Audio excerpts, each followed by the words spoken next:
Hola, ¿qué tal? Traigo ante vosotros un tema en el que seguramente has pensado muchas veces.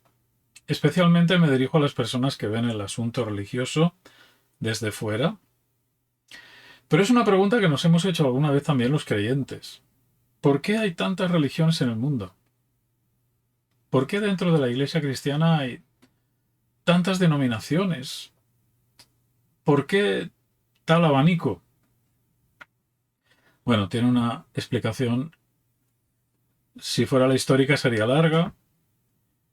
Lo podemos resumir injusta y brevemente en: se trata de una cuestión de puntos de vista y de interpretación de la Biblia. Eh, es muy difícil poner de acuerdo a las personas en un ideario único,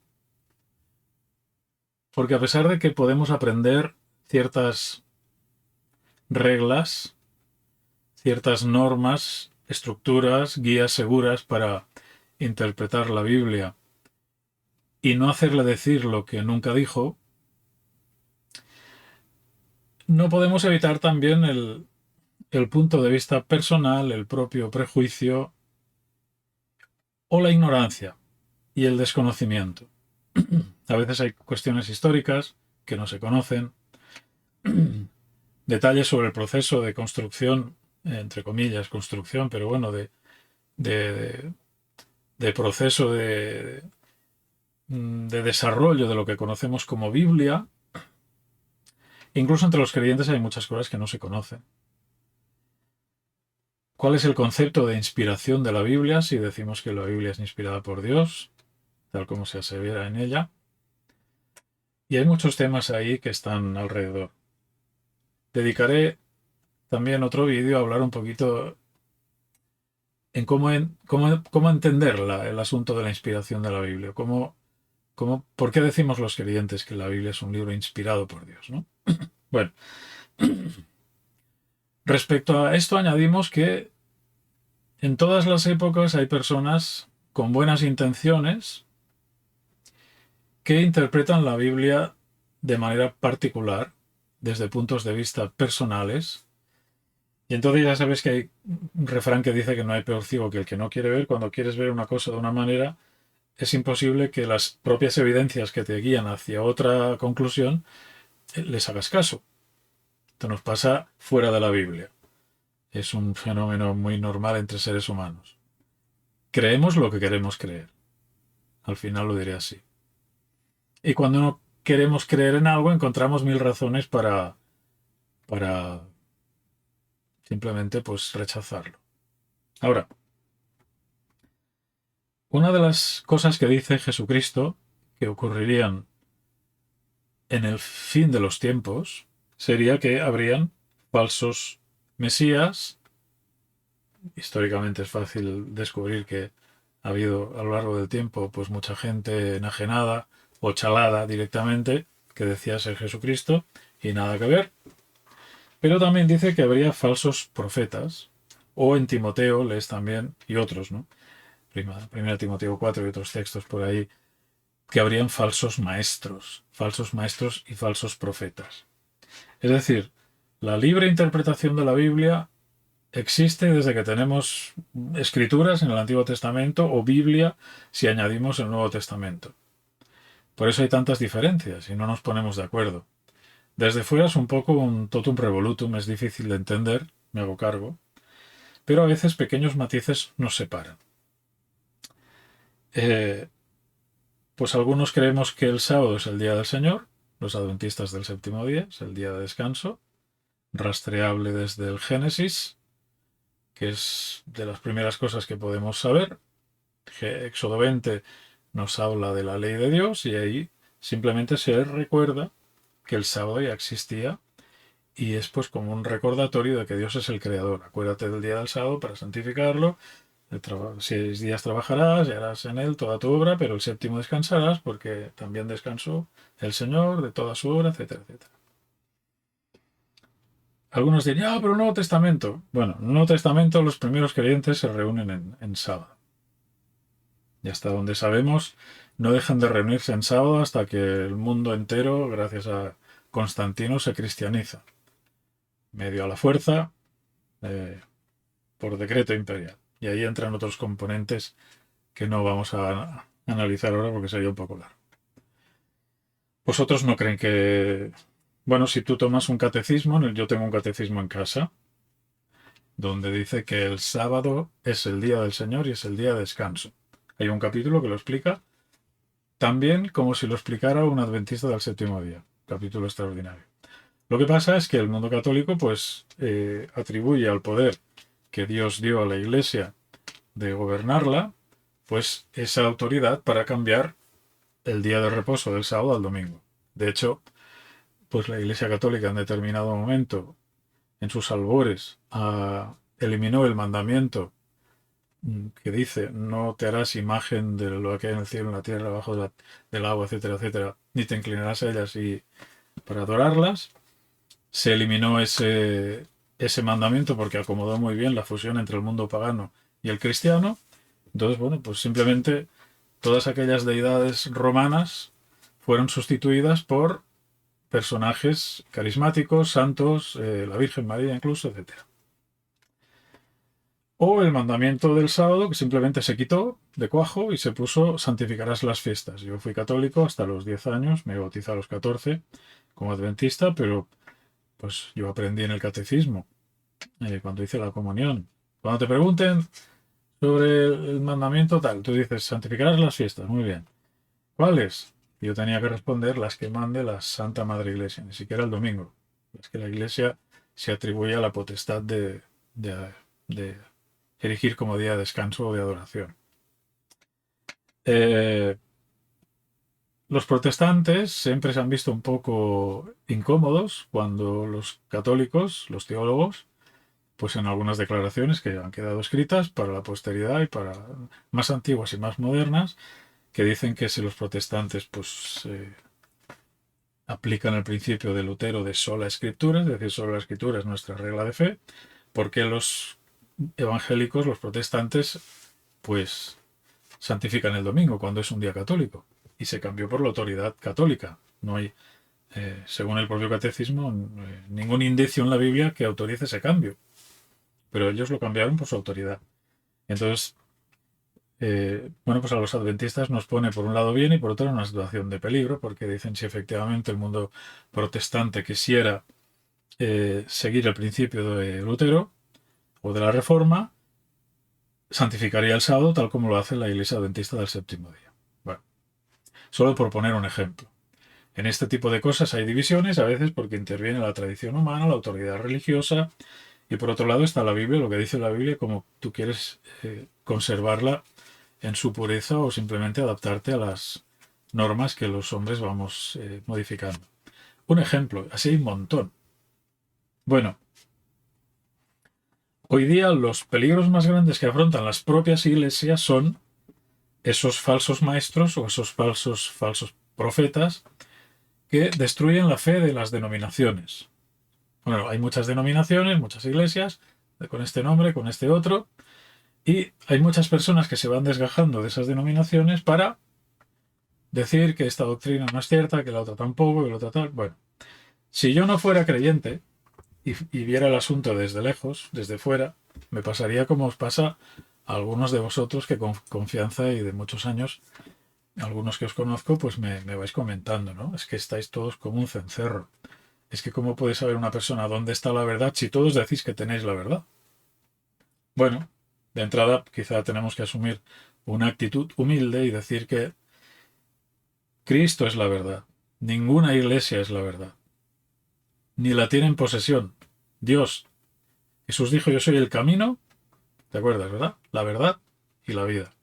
Bueno, puede haber mucha verdad en muchas denominaciones, pero al final la verdad absoluta la tiene Dios.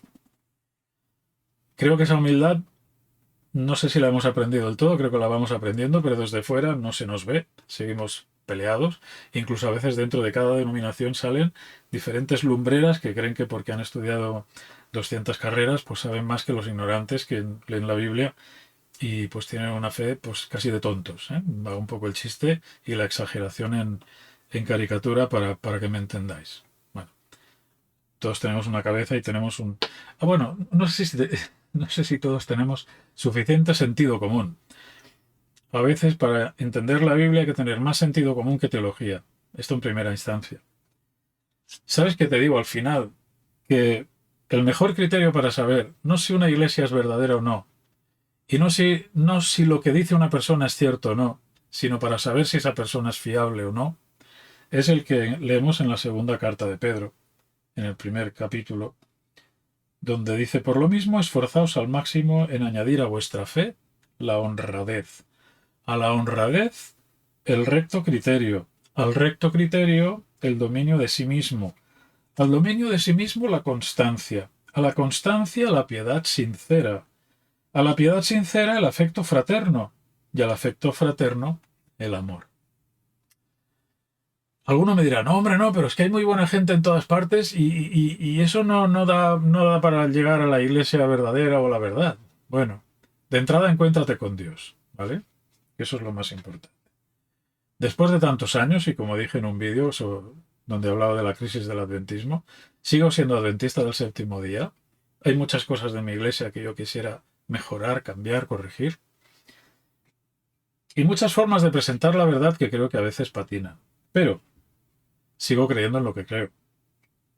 Y yo finalmente, si tengo que juzgar, voy a fiarme no tanto de las cosas que dice, sino de cómo es la persona. Como dice aquí, si lo leo en la lengua original, encontraré palabras como fe, en el sentido de persuasión, credibilidad, convicción; virtud, en el sentido de excelencia, de virtud en sí misma; conocimiento, dominio propio, es decir, continencia, templanza también; paciencia, que sería resistencia o aguante alegre, esperanzador; piedad, en el sentido de misericordia, de bondad; afecto, que es una palabra pues igual en griego que en castellano; o amor, y en este caso se emplea la palabra ágape, que es la máxima expresión del amor en griego, del ágape.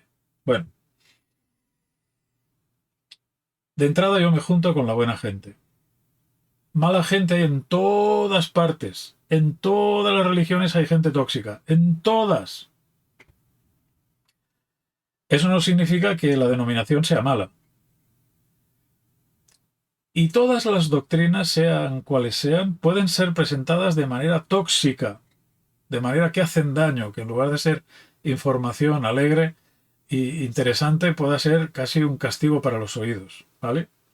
Así que, pues mucho cuidado, porque a veces algunas personas pretendiendo, o yo puedo pretender tener la razón y ser un pedante, como dicen algunos, practicar el ser un matón teológico, ¿no? Bueno,